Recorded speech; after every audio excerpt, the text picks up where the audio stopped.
fortified tower, and we're going to go over a couple things about what to have with you in the event of things going sideways.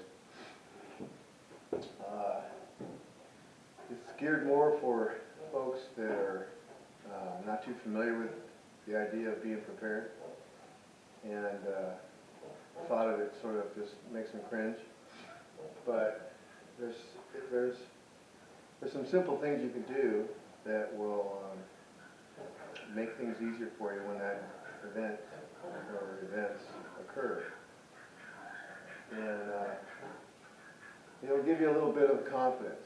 It'll help you get over the hump of it when everything just seems like it's all coming apart. So what I did was I thought to myself, you know, where would I go to get stuff, you know? And if I was like a housewife and I didn't have a lot of time to invest in looking into this kind of stuff, and I didn't really want to go traveling all over creation to find out, you know, where I could get it. So I was thinking, you know, a lot of folks, they go to Walmart. I mean, that's where they go. And, you know, some people cry about Walmart all the time, but there are some good things there. You just have to know how to look for them. And there's things that work and things that don't. But in a pinch, you know, you're going to be improvising anyway. So what I did was I went down to Walmart and I thought, okay, I need a pack, right? And something to put stuff into. And I went to the sporting goods section, and they've got probably about 5 or 6 different kinds of packs. And some are small and some are larger. And I thought, well, what kind of pack would I want? Okay, so I thought I'd want a pack that I could strap around my chest and also take the load off a little bit on my waist. And I'd want it a little large, not too big, because you know, let's face it,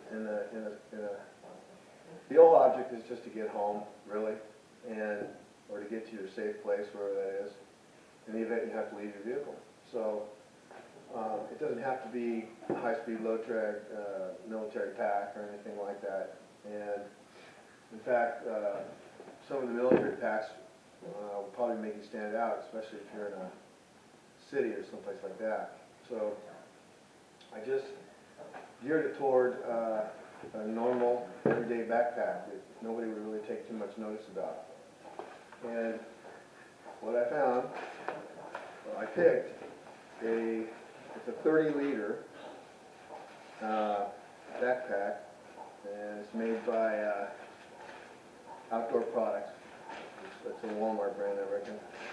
So it has a few different compartments, one large with a couple pockets inside, and a smaller outside compartment, and a few little webby compartments for odds and items you might want to put in these places that you're going to use all the time. But I tried it out and put it on, and it has a clip for the front. It has some pretty good straps.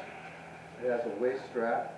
It's you know, it's not too complicated. It's just a clip, and the quality is okay. It'll last a while. Last long enough for you to get home. The zippers all work pretty good. They've all got a little tag on it so you can grab them easy enough. And I got it a little big because in the event you're moving along and you found something and you wanted to take it laying around to help you get to where you're going, you'd have a little room in your pack to do that with. So the object is not to weight it down with tons of weight. As it is, you're going to be carrying water, which is the heaviest thing you're probably going to be carrying, and some food, and a few other items in there to help you get by. And so after I got the pack, I thought, okay, what are we going to put in it, right? So I went through the sporting goods section over there, and that pack was 24 bucks, okay? 25 bucks. So I went through the rest of the sporting goods area, and I found a few items that you can just grab real quick and shove them in your pack. And it might be a good idea to take them out and practice using them a little bit. And then, especially like, I got a couple of these little fire starter pull things. Okay, they were in a bucket as you walk out the door of Walmart. And I found a few others that were in the sporting goods section. I got some fireproof matches, stormproof matches. And it would be a good idea to probably put these in a plastic baggie, or a couple of plastic baggies. And I picked up a little flashlight for about $1, okay? And I would recommend getting one of these. It's a mag light, but they have a LED bulb in them nowadays. When I first started using these, they had just a regular incandescent bulb. It was bright enough for some things, but it didn't blind anybody. But these are pretty bright. They come to about 300 lumens or something like that.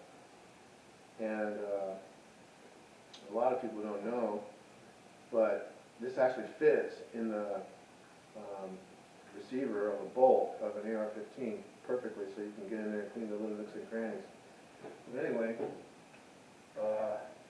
I also carry, this is what I carry myself. It's a Coast.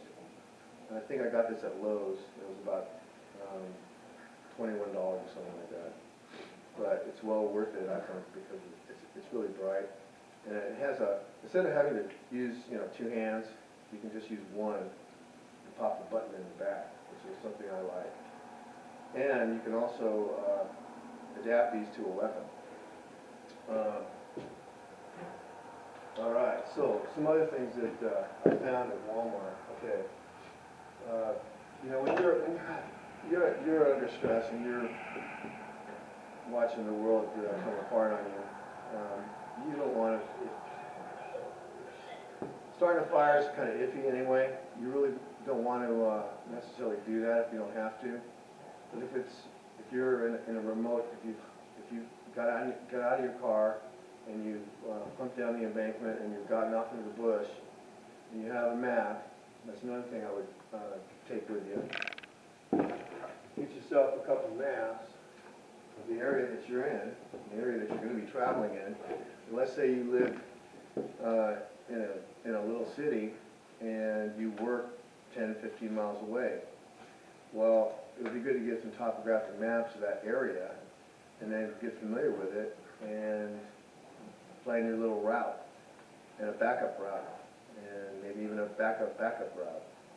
Because once things get squirrely, there's going to be some blockages here and there, and you don't want to get stuck. So take your map and get a pen and mark out your routes, and then pop these in a plastic baggie, and then you can shove these. This pack, I would probably put it in somewhere in that first substantial compartment that's on the outside. I'll just shove it in there so it's nice and handy. And then it's good to have a compass, and it's good to know how to use it. And a lot of folks, they don't, but it's really not that complicated. And I'll go over how to orient a map also, and that's not that hard either. Basically, you just find out which way north is on the map, magnetic north, and you line up your magnetic north on your compass to that arrow, and your map is oriented. You can lay it on the hood of the car. Well, I would take it out on the grass or on something away from metal and do that. Make sure you don't have any large metal objects on your body when you do it. But if you have an idea of where north is, where you live, and you can go out beforehand and find out exactly where it is, and lay your map out and lay out your routes and look for any landmarks out there that might help you navigate later in a pinch when you're trying to do feed back home. So most gals run around and they have their cell phone, and they have the wrong shoes and their lipstick, and it's just the way it is. And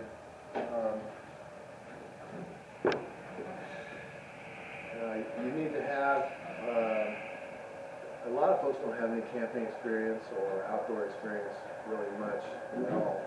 They've lived in the city all their life, and it's just the way things have become in this country. So it would be a good idea to take some of this stuff out and test it, and practice with it, rehearse with it a little bit. And the days that are coming are going to be pretty rough. So it would be a good idea to get out there and do that. Get out there and get dirty. Try some of this stuff. This is it's an easy device to use. You just pull this string, you shove it in the fire, and you pop it, and it lights. And I think I'll do a demonstration on that too. Another good way, if you wanted to start a fire, I carry a bottle of this with me. It's lighter fluid, and I don't want to fool around up there if I'm cold. I want a fire now. And if you've got kids with you or a small family with you, and you're out in the middle of nowhere. Let's say you're driving your Suburban down the road, and all of a sudden it just dies on you, and a lot of other stuff starts happening, and you have to get off the road. And you've got 2 little kids with you, or 3 little kids, and you trump off into the snowy tundra. It's not going to be long before everybody starts getting pretty cold, and you're going to want to get a fire going if you can somewhere. And I would keep your fire down low. Dig a little hole and get some small tinder, get some dry dead sticks off trees.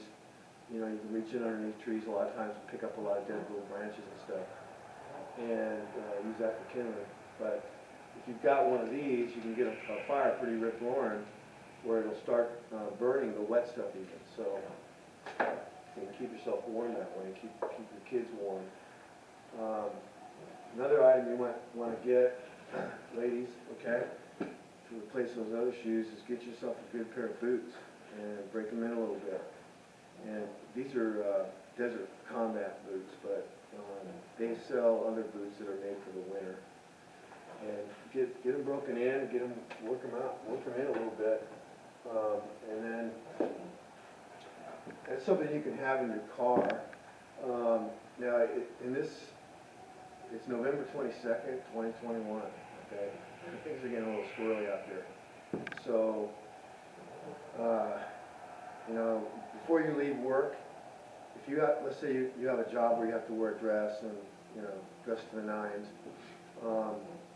Before you leave your work, you might want to throw on your boots, your tennies or something, and some jeans, and some outdoor clothes, some little hardier clothing than a dress, so that you're somewhat prepared before you even, walk out the door. Okay, so another item I found. Let's see. One thing I did find, was a relatively cheap. I think it's cost $9, okay, and it's just your basic knife, and it had a little added feature. It has a nice sheath on it, but it also has a little fire starter stick. You can scrape off with your knife. You can scrape off and make sparks in the event you need to do that. But I would recommend getting yourself some lighters like these. Get about 3 or 4 of those, and put them in a plastic baggie or something, and maybe you can get a good Zippo and wrap it up too, and keep your Zippo fluid, test it once in a while, like once a week or something, make sure it's working, and then put it back in your pack. This is going to be sort of a thing you're going to have to maintain. You're going to have to make a note of it on a regular basis to make sure you've got what you want in that pack. And you may adjust. You know, there's no concrete rule about you know, what needs to go in the pack. It depends on your situation and what needs you have. So the basics are water, food, some warm clothing, a map, and a cutting device, something to cut with, something to possibly use for self-defense if you have to. Now you think about it, if you live in a city and you have a 8-point earthquake, you know, there's going to be a lot of damage. And folks are going to be hard-pressed to really be mindful of their animals, you know, for a while probably. And some of them, the walls are going to fall down, and there's going to be, I mean, how many dogs are in LA? And they're going to be just running off, and the supply chain's going to be broken down, and food's going to get scarce, and the last thing folks are going to really be too concerned with is feeding their animals. When it gets down to it. So those critters, they might be on their own for a while, and after a while, they may start packing. And you don't want to come across the pack of dogs that are hungry without something to stave them off with. It's just something to keep in mind. So I did find also, I think this was about $2. It's a storm-proof match container, and it's orange, so if you drop it, you can find it. It has a little striker on it, but it's waterproof and it'll float. So you can put some matches in there, and I would, it doesn't really have any kind of a hook on it or anything, or an eyelet to put a piece of dummy cord on. You could tape it on. You can tape the dummy cord on here, and then that way you can tie it to your pack. That way you know you're not going to lose it. There's some items that, you know, you might want to keep on yourself all the time as well. It's sort of like a first layer of defense against the elements. It's what you're going to need, you know, just every day. So, you know, the pack and everything else is sort of extra. But in the event, you know, let's say there's a scenario where you've got, you're driving down the freeway and suddenly there's an explosion, or there's some havoc going, you know, up ahead, or a whole bunch of unfriendly jihadists jump out of vans and just start doing the damn on people's windshields with AK-47s. You're going to want to get off that freeway real quick. You know, I would stash this pack somewhere within reach of you when you're in the vehicle driving. That way, you can just pull over, grab your pack, open the door, and bonsai out the door, and head for an embankment or something and get off that freeway. You know, your life is more important than your car. And if there's somebody up ahead who's got some serious firepower and he's just hosing people as they're sitting in their cars in shock about what to do, it's going to be, you know, you're going to be on your own. So, you know, the first responders are probably not coming. There's going to be, if you're in bumper-to-bumper traffic, it's going to be a long time. And obviously something major had happened, okay? And this could be going on in other places as well, all simultaneously at the same time. So, like at police stations, at hospitals, at military bases, and such like that. So, you want to have everything together in that pack, and you're prepared to go and jump out that car if you have to in a hurry.